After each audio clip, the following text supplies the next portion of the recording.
আমাদের বাড়ির সামনের দিকটা পুরো পাকা হলেও গাছ লাগানোর জন্য যত জায়গা আছে সবটাই সবুজে ভরে থাকে। ইনডোর হোক আউটডোর হোক, ঘর সাজানোর গাছই যেন বাড়িটার প্রাণ। সেই গাছগুলোর মাঝখানে একটা ছোট্ট বেল গাছ নিজে থেকেই জন্মেছিল। শ্রাবণ মাসে যখন মহাদেবের কাছে কান্না করেছিলাম বেলপাতা পাচ্ছি না, কি দিয়ে পুজো দেব, ঠিক তখনই একদিন হঠাৎ চোখে পড়লো এইটুকু বেল গাছটার দিকে। মনে হলো মহাদেবী যেন নিজের হাতে পাঠিয়ে দিয়েছে এটা। তারপর থেকে সোমবারের পুজো হোক বা পুরো শ্রাবণ মাসের প্রতিটি দিন সব বেলপাতাই আমি এই গাছটা থেকেই নিয়েছি।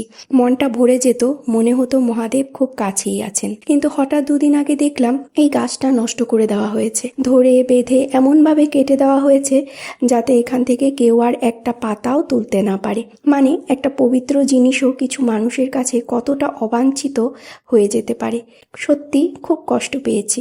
কাউকে কিছু বলার মতো ভাষা ছিল না, আর বলেও তো কোনো লাভ নেই। তাই সবটাই চুপচাপ মহাদেবের কাছে বিচার দিয়ে দিলাম। তবু জীবন তো থামবে না, তো চলো মনে যা আছে তাই নিয়ে চলে এসেছিলাম রান্নাঘরে। আজকে বানালাম সয়াবিনের তরকারি আর শিম কুমড়ো দিয়ে হালকা ভাজা, আর সঙ্গে হয়ে গেল ডাল।